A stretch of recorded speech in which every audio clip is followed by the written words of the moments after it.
Dans beaucoup d'équipes, dans beaucoup trop d'équipes, la qualité est mise à mal, la qualité est jetée par la fenêtre. Et le résultat est jamais beau à voir. Ça pose beaucoup de questions parce que la qualité, elle est au cœur de l'agilité. Alors, du coup, pourquoi? Pourquoi la qualité est souvent mise à mal alors qu'elle est fondamentale? Et comment arranger ça? C'est une question de la communauté, on remercie Frédéric pour l'avoir posée. Et effectivement, moi-même comme Constantin, quand on accompagne les équipes, clairement, la qualité, c'est un des enjeux, c'est une des choses dont on parle beaucoup au quotidien, qui doit être fondamentale dans les équipes et souvent dans les transformations. C'est essentiel et c'est aussi cette question comment on réinsuffle la qualité dans ce qu'on fait. Vous êtes sur Scrum Life, la première chaîne YouTube francophone sur l'état d'esprit agile et j'en profite pour souhaiter la bienvenue sur la chaîne à toutes celles et ceux qui nous ont rejoints ces derniers jours, qui ont rejoint la chaîne et vous aussi rejoignez la communauté, abonnez-vous à la chaîne. Alors pourquoi est-ce que ces problèmes de qualité arrivent? C'est vrai, ça devrait pas, personne ne fait exprès de faire de la merde. Non. Souvent, c'est bien parce qu'on leur a demandé. Hein? Pas directement, bien sûr. C'est plus sournois que ça. C'est une injonction du système. Une injonction qui est faite sur autre chose que la qualité. Sur, par exemple, car c'est souvent le cas, sur la vélocité. La mauvaise vélocité. Oui, celle qui mesure le volume de trucs qu'on sort, la productivité à tout prix. Et vraiment à tout prix. Et ça, sans regard de savoir si c'est le bon truc qu'on sort ou s'il est sans défaut, justement. Cette injonction vient généralement des managers et des décideurs qui souvent ne comprennent pas les enjeux ni même l'expertise de l'équipe et qui vont donc se rattacher à ce qui leur semble pertinent. Combien ils ont fait de trucs là? Beaucoup? Ça va alors. On se rend alors compte que les experts de l'équipe ne sont pas considérés en tant que tels. Ils sont presque infantilisés justement par ce système. Et en même temps, ces experts bien souvent ne s'affirment pas non plus. Ils ne disent pas tout simplement non, non. Ils ne prennent pas, ils ne s'imposent pas de prendre le temps de se former, de faire leur veille, etc. Et ils acceptent donc de fait de prendre la responsabilité de la mauvaise qualité de ce qu'ils font. Voilà. Heureusement, tout n'est pas perdu. Avant de voir le rôle des managers dans cette histoire et des astuces pour les développeurs, nous allons voir comment vous pouvez remettre les choses à plat.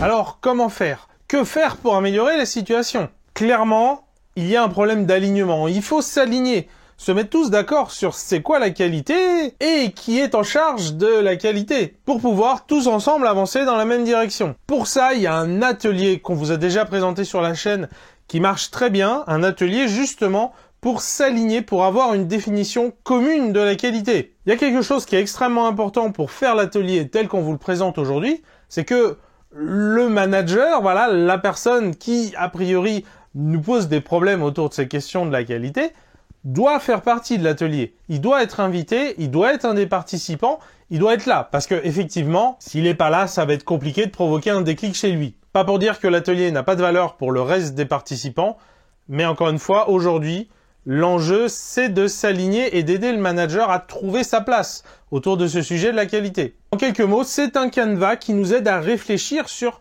qu'est-ce que la qualité. Il y a plusieurs niveaux de qualité, il y a plusieurs définitions de la qualité, et donc on va pouvoir se réaligner, se donner une définition commune. Mais on va quand même introduire un twist. On va faire quelque chose d'un peu différent dans la clôture de l'atelier. Dans la version normale, classique de l'atelier, à la fin, on termine en montrant que, en général, les différents acteurs autour de la construction du produit se préoccupent de niveaux d'aspects différents de la qualité. Et dans cet atelier, on casse cette image-là. On essaye plutôt de passer le message que la qualité, c'est la responsabilité de tous. Là, aujourd'hui, c'est un petit peu différent ce qu'on va essayer de provoquer. On peut bien sûr passer ce message qu'on est tous collectivement responsables de la qualité. Ça mange pas de pain, c'est toujours un bon message à passer. Mais plus précisément, dans l'exécution, on a quand même envie de voir comment ça se passe. Et effectivement, comment ça se passe? Eh bien, différents niveaux de qualité sont gérés dans les faits par différentes personnes. On a par exemple la qualité technique de manière très terre à terre et ce qu'on a bien codé, c'est la responsabilité de ceux qui codent, des développeurs logiciels, si on est dans un contexte logiciel. Que là, le but, ça va être de montrer, si on fait le lien entre les différents aspects de la qualité que vous identifiez avec les différents acteurs, ça va être de montrer que le manager, c'est quoi sa place dans tout ça? Ben, en fait, il ne possède aucun niveau de la qualité, ou alors le très haut niveau. Il est là pour poser le cadre global. Voilà, en gros, le produit doit rapporter de l'argent, ce genre de choses-là. Mais il n'est pas là pour concrètement expliquer, par exemple, je reprends l'exemple de tout à l'heure, toi, développeur, voilà comment tu dois coder. Bah oui, si tu dois dire à ton plombier comment bien faire son travail, c'est sûrement que t'as pas embauché la bonne personne. On n'explique pas à un expert comment faire son travail. Et c'est ça le message qu'on va vouloir pousser.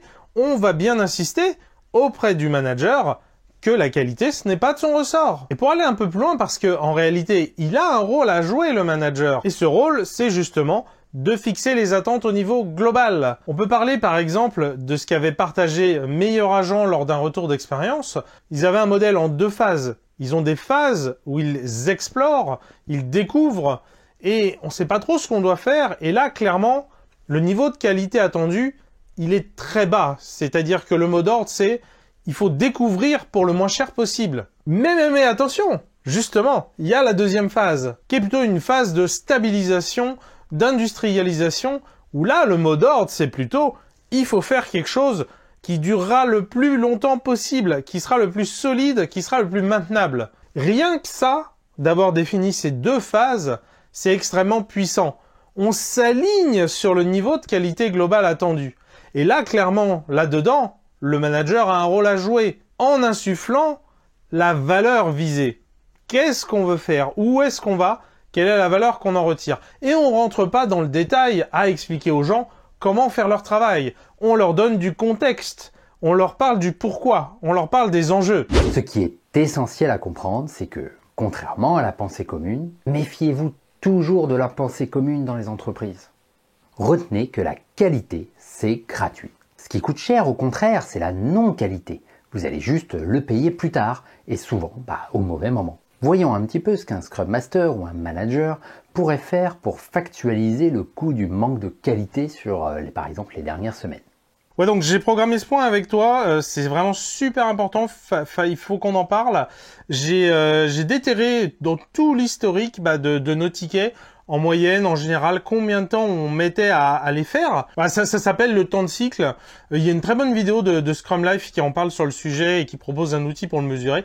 Bref, donc ce qu'on voit, c'est que encore une fois, on est de plus en plus lent. J'en ai parlé notamment avec l'équipe, avec les différents experts. Ils sont unanimes. Le problème, c'est les problèmes de qualité, plutôt c'est la non-qualité. Et on voit que c'est rapidement, en fait, très rapidement, ça nous retombe dessus. Il y a des bugs qu'on n'aurait pas dû avoir qui nous ralentissent. Il y a des sujets qui auraient dû être faciles à faire qui se retrouvent à être compliqués à faire. Là, je te montre ça pour vraiment que ce soit factuel, que tu vois bien. Il y a vraiment un souci. Pour ça, parfois, ce qu'on aime bien dire, c'est que la qualité, c'est gratuit. Parce que ce qui coûte cher, c'est la non-qualité, justement. Voilà, c'est clair et précis. Vous pouvez aussi utiliser ce canevas qu'on vous a présenté dans une autre vidéo, la Checkup DOD, Definition of Done. Cette liste vous permet de vous poser les bonnes questions comme le temps de cycle moyen, le taux de retour, d'incidents, de bugs. Et en plus, tous ces éléments, ça tombe bien, peuvent aussi vous servir de base pour vérifier que vous vous améliorez bien dans le temps.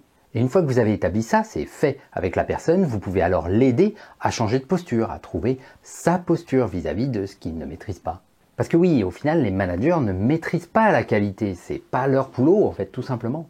La clé pour les managers, c'est donc plutôt d'accepter l'expertise de l'équipe, que l'injonction n'est plus la vélocité, la production, mais que c'est bien la qualité, et que donc le manager doit dire explicitement et sans ambiguïté qu'il ou elle accepte que la vélocité baisse. Et si toutes les approches qu'on vous a proposées jusqu'ici, tous les conseils qu'on vous a donnés, ils suffisent pas, les derniers conseils qu'on va vous donner, ça va être de ne simplement pas parler de la qualité. Un expert ne doit pas demander la permission pour bien faire son travail. Vous faites le travail bien, sans en parler, et juste vous l'intégrez dans le travail. Un exemple très classique dans le domaine du logiciel, ça serait de faire les tests unitaires. Est-ce qu'on les fait? Est-ce qu'on fait pas les tests unitaires? La réalité, malheureusement, c'est que si vous êtes dans un environnement tel qu'on l'a décrit jusque-là, si vous laissez la porte ouverte, si vous posez la question « Est-ce que je fais les tests unitaires ?» on va vous répondre « Non, ne les fais pas ». Et ce, alors que c'est un non-sens complet. Et finalement, vu que c'est un non-sens de ne pas les faire, bah pourquoi vous demandez l'avis? Pourquoi vous demandez l'autorisation? Donc non, n'en parlez pas. Enfin, n'en parlez pas aux autres, évidemment. Entre vous, entre experts, vous avez le droit d'en parler, mais ça doit rester dans l'équipe, entre vous. Et ne donnez pas de visibilité là-dessus. Ne créez pas de tâches spécifiques. Intégrez-les dans les tâches normales. Développez un module. Ce module doit être développé avec ses tests. Et c'est une seule tâche en termes de visibilité. Juste, vous faites les tests. Ça fait partie du travail, tout simplement. Dans la même veine, si vous êtes dans un environnement où on vous demande des estimations, eh bien, pareil, vous intégrez l'écriture de ces tests unitaires dans vos estimations, sans les expliciter. Vous fournissez pas une estimation avec les tests, une estimation sans les tests. Ça n'a aucun sens.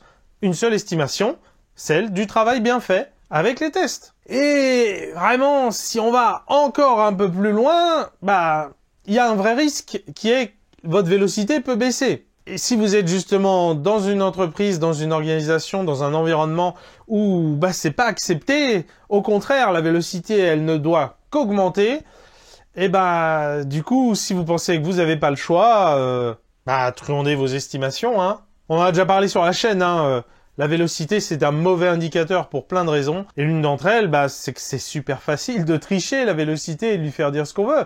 En fait, vous avez les cartes entre les mains. Vous estimez comme vous voulez. Vous estimez pour faire le travail bien. Et puis, bah voilà. C'est vous les experts, tout simplement. Mettez votre pouce vers le haut sur la vidéo si vous l'avez trouvée utile. Et puis surtout, partagez-la autour de vous à toutes les personnes qui trouveraient cette vidéo utile aussi. Rejoignez la communauté de Scrum Life. Cliquez ici pour accéder à la vidéo qui justement présente cet atelier dans le détail avec des mises en situation pour bien se projeter, bien voir comment il s'anime. En n'oubliant pas qu'aujourd'hui, on vous a proposé d'animer un peu différemment la fin avec un petit twist pour provoquer des choses un peu différentes. Je vous dis à très bientôt. Vous êtes mes plus grands fans!